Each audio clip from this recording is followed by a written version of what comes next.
अक्टूबर की बात है। अक्षय और उसकी माँ पापा के साथ पूनम को देखने आए थे। पूनम एक काफ़ी सुंदर लड़की थी। अक्षय को मैं पहली नज़र में ही पसंद आ गई थी। उसने पूनम को रिश्ते के लिए हाँ कहा और पूनम ने भी पूछा, तुम्हारा क्या निर्णय है, क्योंकि तुम्हारा निर्णय ज़्यादा महत्वपूर्ण है। पूनम ने भी तुरंत हाँ कह दिया। बाद में दोनों की शादी की तारीख पक्की की गई। बहुत धूम धड़ाके के साथ दोनों की शादी कर दी गई। उनकी शादी अक्षय के घर पर हुई। अक्षय का घर शहर के 1 बीघे घरों जितना था। शादी की सारी विधि खत्म हुई। बाद में दोनों अपने रूम में फ्रेश होकर अपने कपड़े बदल रहे थे। दोनों की वह शादी की पहली रात थी। अक्षय धीरे से पूनम को आवाज़ देते हुए बोला, आज से हमारी नई जिंदगी की शुरुआत है। ऐसा बोलकर पूनम को गले लगाने की कोशिश करता है, पर पूनम उस पर चिल्लाती है और बोलती है, तुम मुझे ज़रा भी पसंद नहीं हो और मैं तुमसे प्यार भी नहीं करती, इसलिए मेरी तरफ से तुम कोई भी उम्मीद मत करना। अक्षय उसकी बातें सुनकर हैरान हो गया, पर हिम्मत करके उसने पूनम को पूछा, पूनम अगर ऐसा ही था तो तुमने मुझसे शादी क्यों की? मैंने तुम्हारे साथ ज़बरदस्ती नहीं की थी।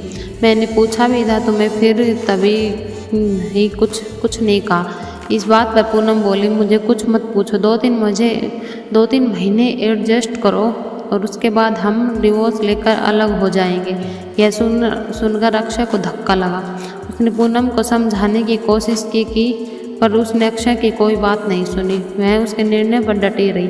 अक्षय उसे बोला, ठीक है, तुम्हें यही ठीक लगता है तो यही करेंगे, पर मेरी एक बात मानो। क्या? पूनम बोलता है, क्या? अक्षय बोलता है कि एक छोटी सी मदद करोगी?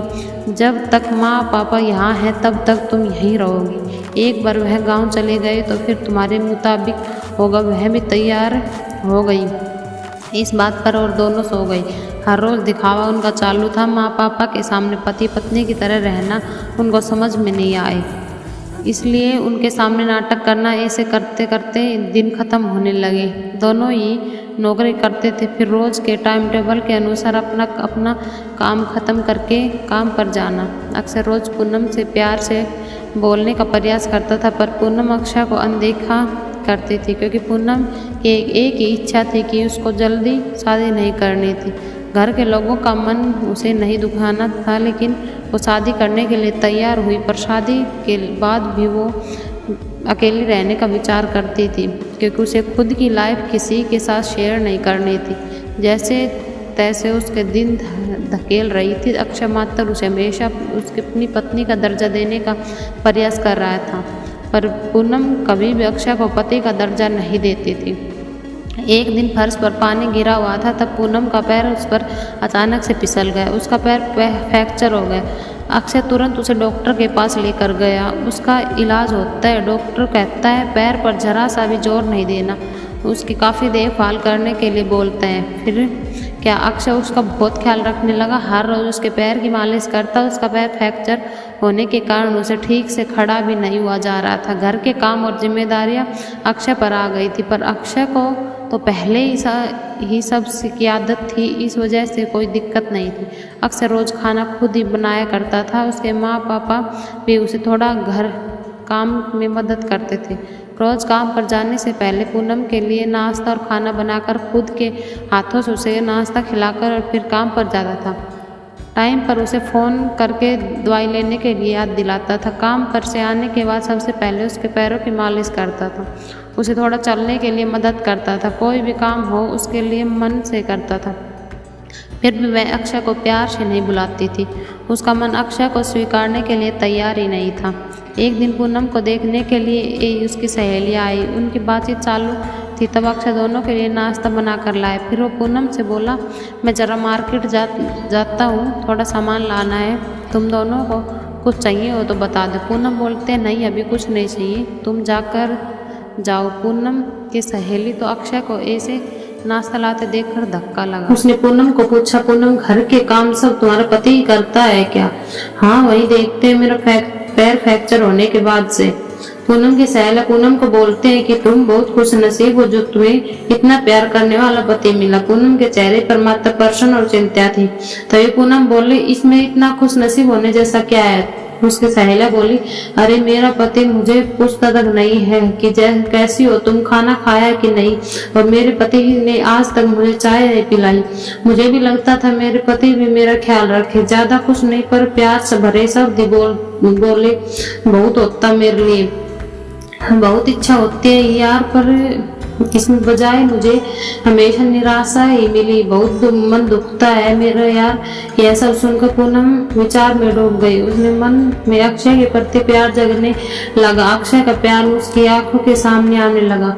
वह उस पर जान छिड़कता है यह उसे समझने लगा। अभी धीरे धीरे पूनम को भी अक्षय से प्यार होने लगा। वो उस पर विश्वास करने लगी थी। अक्षय के मन पर मात्र एक ही डर था कि माँ बाप गाँव गए तो हमारा डिवोर्स हो जाएगा, पूनम मुझे छोड़कर चली जाएगी और समाज में मेरी इज्जत कम हो जाएगी।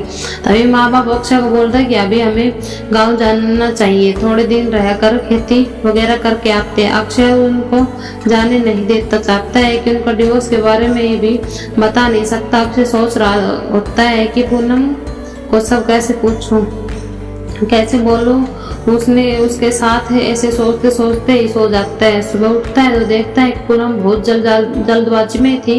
वे जॉब पर जाने के लिए निकलते हैं। तब जाते जाते पूनम बोली कि अक्षय टिफिन बना कर रखा है, लेकर जाना, कपड़ों को इस्त्री करके रख दिया है और नाश्ता भी करके जाना, और हाँ आज घर पर जल्दी आना है। यह बोलकर निकल गई। अक्षय मन में ही सोचने लगा कि जिसने आज तक एक गिलास पानी तक नहीं दिया, आज अचानक ऐसे इतना सब कैसे किया। अक्षय का मन बहुत अशांत हो गया। अब वह भी सब काम करके ऑफिस के लिए निकल गया। उसके मन में बस इतना ही चालू था कि आज हमें डिवोर्स के बारे में बोलना है। शाम को वक्त होता है। पूनम के बताने के अनुसार अक्षय जल्दी घर आता है। पूनम को खाना बनाकर सब काम निपटा कर रखे था। घर पर आते ही उसे चाय देती है। यह सब अक्षय के लिए नई बात थी। चाय पीते पीते अक्षय धीरे से पूनम को पूछता है, पूनम तुम ठीक तो हो ना, तुम्हें निर्णय तो लिया ही होगा ना, मुझे छोड़कर जाने वाली हो इसलिए सब कर रही हो ना। इस पर पूनम बोलते हैं, मैंने अपना फैसला ले लिया और मैं कहीं पर भी नहीं जा रही हूँ। मेरी पूरी जिंदगी में तुम्हारे साथ जीना चाहती हूँ। और जो जाकर अक्षय को गले लगा लेते हो, बोलते हैं मैं तुम्हें छोड़कर कहीं नहीं जाऊंगी, मैं तुमसे बहुत प्यार करने लगी हूँ और अभी यह हमारा रिश्ता कोई भी नहीं तोड़ सकता। जिंदगी में बहुत बड़ी भूल हो गई होती मुझसे अगर मैं तुम्हें खो देती तो। अरेंज मैरिज करके भी तुम्हारे जैसा इतना प्यार करने वाला पति मुझे मिला, यही मेरी खुश नसीबी है।